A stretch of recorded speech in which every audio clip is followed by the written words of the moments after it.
Seperti yang kita ketahui, petir adalah fenomena alam yang sangat ditakuti karena sangat membahayakan bagi manusia dan petir bisa datang secara tiba-tiba. Proses datangnya petir sangatlah cepat, jadi sangat sulit untuk diprediksi dan petir bisa menyambar berbagai hal yang ada di muka bumi ini loh. Ada banyak kejadian menakutkan yang dihasilkan oleh sambaran petir.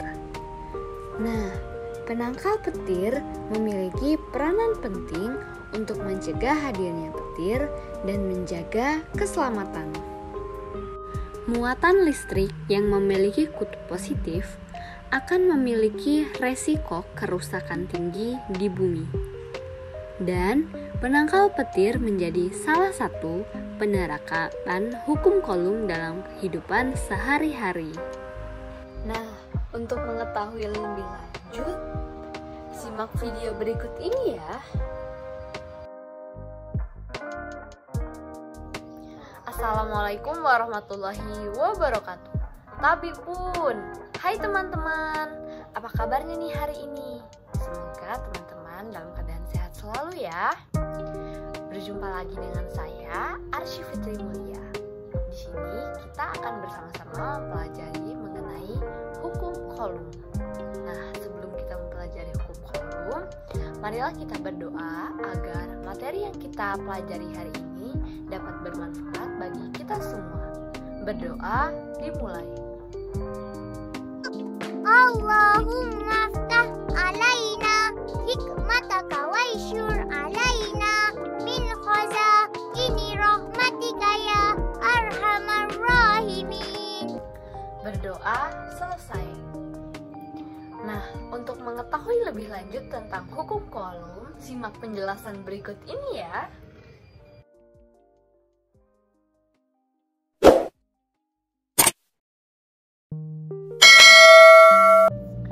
Tahukah kalian, hukum ini pertama kali ditemukan oleh ilmuwan asal Prancis Charles Auguste de Coulomb pada tahun 1780-an.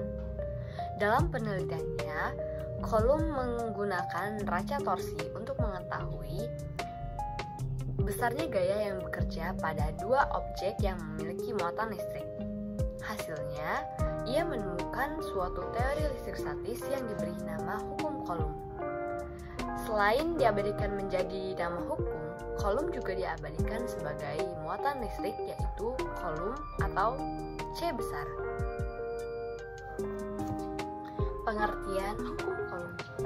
Hukum Coulomb pada dasarnya adalah hukum yang menjabarkan mengenai hubungan yang ada dalam muatan listrik.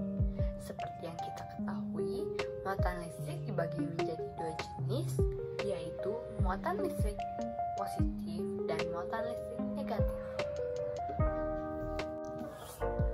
Hukum ini menjelaskan mengenai kondisi ketika muatan listrik saling bertemu dan berinteraksi dan melakukan gaya tolak-menolak atau tarik-menarik. Salah satu faktor yang mempengaruhi besarnya gaya hukum Coulomb adalah besar dari muatan listrik benda tersebut. Gaya tolak-menolak akan terjadi apabila muatan listrik yang sejenis plus-plus atau min-min saling bertemu, sedangkan gaya tarik-menarik akan terjadi apabila muatan listrik yang berlainan plus dan min saling bertemu. Hukum Coulomb ini sebenarnya memiliki kesamaan pada hukum gravitasi terkemuka yang ditemukan oleh Isaac Newton. Persamaannya terletak pada perbandingan kuadrat yang terbalik, dan perbedaannya terletak pada hasil dari gaya tersebut. Gaya gravitasi hanya menghasilkan gaya tarik-menarik, sedangkan gaya hukum Coulomb itu menghasilkan tarik-menarik dan tolak-menolak. Dasar hukum Coulomb. Berdasarkan penelitian yang dilakukan oleh Charles Auguste de Coulomb, ia menyimpulkan bahwa bunyi hukum Coulomb adalah Apabila terdapat dua benda bermuatan listrik, maka akan menimbulkan gaya di antara keduanya, yaitu tarik-menarik atau tolak-menolak. Besarnya akan berbanding lurus dengan hasil kali nilai muatan tersebut dan berbanding terbalik dengan kuadrat jarak di antara kedua benda tersebut.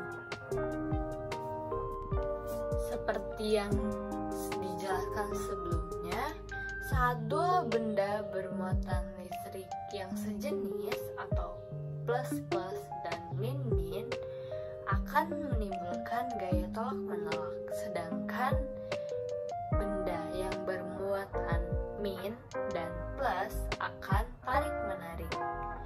Nah, dua gaya tersebut dinamakan gaya elektrostatis.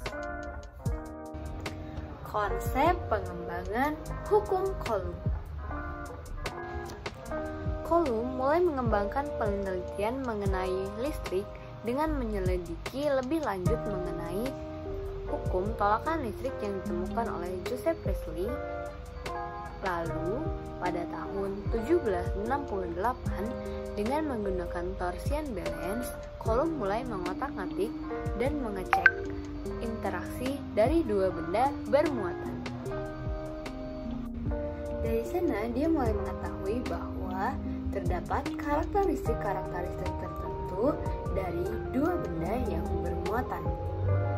Kalau benda bermuatan sejenis, maka akan menimbulkan gaya tolak-menolak, dan apabila dua benda bermuatan berbeda jenis, akan menimbulkan gaya tarik-menarik.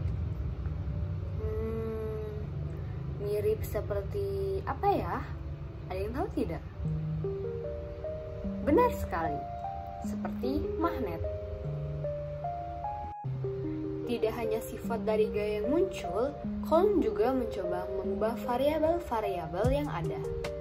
Betul, dia sedang berpikir bahwa bagaimana sih cara menghitung gayanya? Pertama, dari dua benda tadi, dia mengubah besar kecilnya muatan di salah satu benda dengan menambah muatan atau menguranginya dengan mengalirkan ke bumi sambil mengecek perubahan gaya yang terjadi. Ternyata gaya sebanding dengan perubahan muatan kedua benda, maka dia mendapatkan hasil sementara F berbanding lurus dengan Q1 dan Q2. Tidak berhenti sampai sana, lalu dia pun mengubah jarak antara kedua benda tersebut. Dia menjauhkan lalu mendekatkan sambil mengecek dan memeriksa bagaimana perubahan yang terjadi. Ternyata gaya berbanding terbalik dengan kuadrat jarak benda. Semakin jauh jarak dua benda tersebut, gaya yang dihasilkan akan semakin kecil pangkat 2. Dia pun dapat hipotesis selanjutnya, yaitu F berbanding lurus dengan 1/R kuadrat. Nah, dari hipotesis pertama dan hipotesis kedua dia menggabungkan menjadi F berbanding lurus dengan Q1 Q2 per R kuadrat. Wah, udah mulai kebentuk nih bagaimana pencarian gaya hukum Coulomb. Tapi ini belum selesai. Coulomb ternyata menyadari bahwa interaksi ini akan beda hasilnya kalau dilakukan di dalam medium yang berbeda. Kalau benda ini ada di dalam air misalnya, hasilnya akan berbeda dengan ketika benda ini berada di udara terbuka. Maka dia butuh satu variabel lagi. Apa ya? Yap, betul, konstanta. Berhubung kita kemungkinan besar membuat percobaan atau menghitung gaya dua benda bermuatan ini di ruang terbuka atau ruang hampa, sehingga konstantanya adalah 9 kali 10 pangkat 9 Newton meter kuadrat per Coulomb kuadrat. Sehingga Rumus yang dapat disimpulkan dari pernyataan-pernyataan hipotesis-hipotesis di atas adalah sebagai berikut. Rumus hukum Coulomb. Dari pernyataan yang diutarakan oleh Charles Auguste Coulomb, muncullah rumus matematis yang menentukan besarnya gaya hukum Coulomb, yaitu sebagai berikut.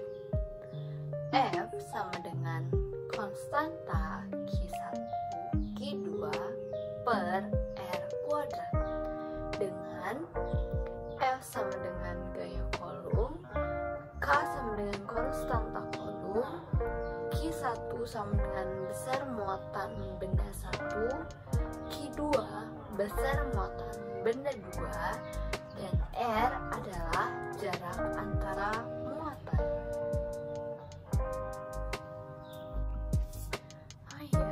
Besar satuan Coulomb itu ada dua. Yang pertama, 1 mikrocoulomb sama dengan 1 kali 10 pangkat 6 Coulomb, dan 1 nanocoulomb adalah 1 kali 10 pangkat 9 Coulomb. Dari rumus tersebut dapat disimpulkan bahwa nilai konstanta Coulomb bergantung pada satuan yang dipilih. Dengan demikian juga dapat diartikan bahwa semakin jauh jarak antara kedua muatan, maka semakin kecil juga gaya listriknya. Dan sebaliknya, jika jarak antara keduanya semakin dekat, maka akan memperbesar gaya listriknya. Kita masuk ke contoh soal ya. Soal yang pertama, dua buah magnet diketahui masing-masing memiliki muatan listrik sebesar 4 Coulomb dan 2 Coulomb, dan kedua magnet tersebut memiliki jarak 3 meter. Maka tentukanlah berapa gaya Coulomb yang terjadi dari kedua muatan tersebut. Kita jawab, jika yang diketahui konstantanya adalah 9 kali 10 pangkat 9 Newton meter kuadrat per Coulomb kuadrat, dan Q1 sama dengan 4 kali Coulomb, dan Q2 sama dengan 2 Coulomb, lalu memiliki jarak 3 meter. Maka kita masukkan ke rumus. F sama dengan konstanta kali Q1 Q2 per R kuadrat. Jadi 9 kali 10 pangkat 9 Newton meter kuadrat per Coulomb kuadrat dikali 4 Coulomb dikali 2 Coulomb per 3 per R kuadrat atau 3 kuadrat sama dengan 8 kali 10 pangkat 9 Newton. Soal nomor 2, dua buah benda masing-masing memiliki muatan listrik sebesar 4 kali 10 pangkat min 6 kali Coulomb dan 6 kali 10 pangkat min 6 Coulomb, dan memiliki jarak 2 cm. Tentukanlah berapa gaya Coulomb yang timbul dari dua benda tersebut. Kita jawab, yang diketahui adalah konstanta Coulomb 9 kali 10 pangkat 9 Nm kuadrat per Coulomb kuadrat. Q1 adalah 4 kali 10 pangkat 6 Coulomb, dan Q2 adalah 6 kali 10 pangkat 6 Coulomb. Dan jari-jarinya adalah 2 cm. Kita ubah menjadi meter menjadi 0,02 meter. Nah, kita jawab, kita masukkan ke rumus. F sama dengan konstanta kali Q1 kali Q2 per R kuadrat. 9 kali 10 pangkat min 9 Newton meter kuadrat per Coulomb dikali 4 kali 10 pangkat min 6 Coulomb dikali 6 kali 10 pangkat min 6 Coulomb, lalu dibagi dengan 0,02 kuadrat atau 0,00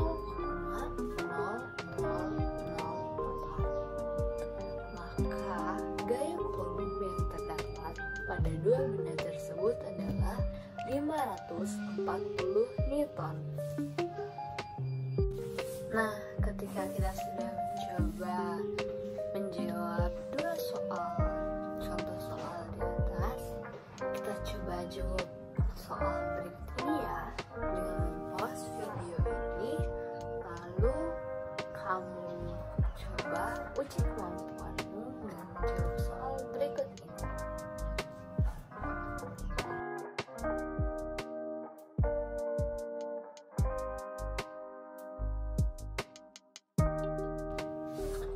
Penerapan hukum Coulomb pada kehidupan sehari-hari. Contoh sederhana yang bisa kita lihat adalah ketika dua buah magnet kita dekatkan. Apabila sisi magnet bermuatan negatif kita dekatkan dengan sisi magnet bermuatan positif, maka akan terjadi tarik-menarik atau kedua magnet tersebut menempel.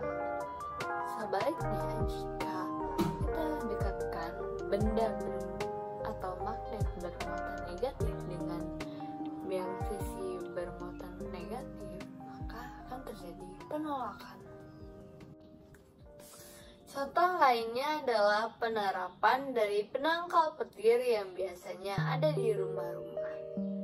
Cara kerja penangkal petir umumnya bermuatan positif, sehingga jika ada petir yang datang yang bermuatan negatif akan ditangkap oleh penangkal petir yang akan disalurkan ke tanah melalui kabel konduktor, sehingga aliran petir tersebut tidak masuk ke rumah dan menyambar aliran listrik yang ada di dalam rumah.